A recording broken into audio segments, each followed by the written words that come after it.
Good morning. This is the Representative Party Podcast. I'm just John.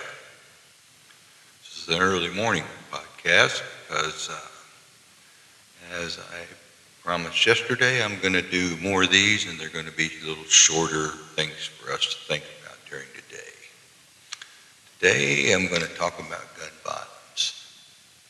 We have gun violence everywhere in the United States. And we have the Second Amendment.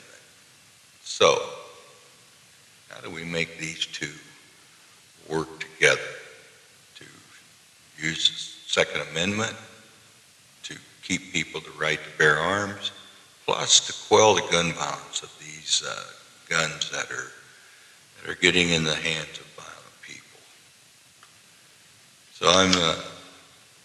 So you'll know, I don't want to drive you away from this party, but I do believe if you own a gun, there should be some kind of training required. I don't believe they should charge you for a license to conceal carry. I think everybody should have the right to conceal carry. But everybody should also understand that when that bullet leaves that gun, you own it. Wherever it hits, that gun is yours. Some places I've been, they call it cradle to grave. You own that bullet from the cradle of the gun all the way into the grave of the person you hit. So you need to keep that in mind before you pull that trigger. You have somebody running away, you shoot him in the back, chances are you're going to be in some trouble. You're not law enforcement. You don't know if that guy's an escaped felon that's out to do more harm. If he's just, taking your toolkit out of your pickup truck, don't shoot him. I'm just telling you. It isn't worth it. It isn't worth living with the idea that you've taken a life. But on the other side of that, you commit a crime with a gun, then one of my ideas, which doesn't have anything to, it has a lot to do with the representative party. I would hope that the people we would vote would have something like this in mind. But we always get these kids that cause violence of one way or another, and then they won't give up anything. They won't give up where they got the gun. They won't give up where they got the drugs. They won't do any of that. Well, you know what? That's just fine. I think we should have a 2-sentence program. You ask the young man or young woman, where you got the gun. They don't give you the answer. You double the sentence. Easy as that.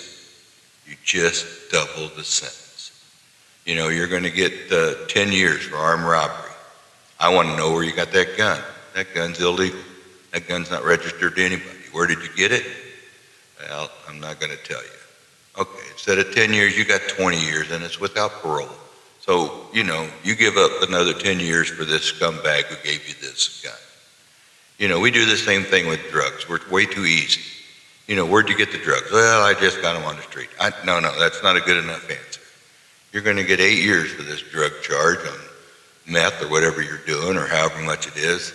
You give up where you got your stuff, or you're going to get 16 years, and it's going to be without parole. With the 8 years, you might get parole, but we have to fight this one way or another, and it's got to be done that way. That's been brought to my attention because I brought it up to a couple of people, and they've said, well, that's just going to mark them in prison as targets. That somebody's going to get them. Well, you know what? That's fine too. Not fine that they get killed, but it's fine.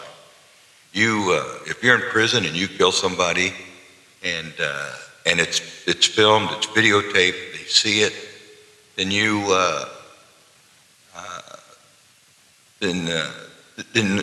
get the death penalty. You're done. You know what? You think you're in prison, you can just do what you want because they can't do any more to you. They can just take your life and save the taxpayers money. Now, if they crowd around you and a bunch of people crowd around you and they can't see it, everyone in that stinking crowd gets their sentence doubled. We need to stop it. we need to be as ruthless as the bad guys are. Now, some people are going to say this is a bad idea, because I want to be able to do some kind of a cleaner check and on people who are allowed to buy guns. I love guns if they're used properly and for the right reason.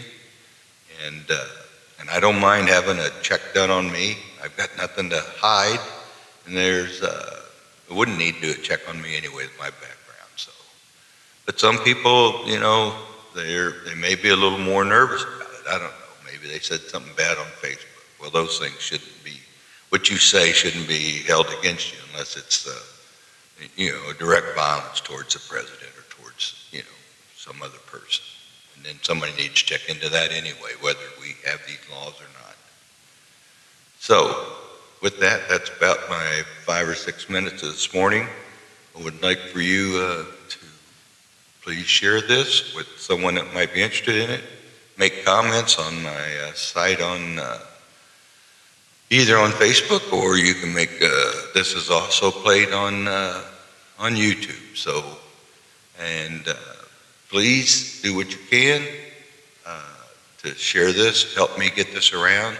Eventually, I'm going to start sending it directly to people that I know might or might not be listening, but I know people all the way, probably in every state in the country, and I'm going to start asking them to help.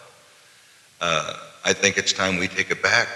I think it's time we take it back under their rules, without violence. Just do the people's work and then get the hell out and live with those decisions you've made. So with that, what I want you to do today is, it's early in the morning, so go out, make it a point to make somebody smile, try to make somebody's day, and for God's sake, let's love one another. This is just John, and I'll see you next time.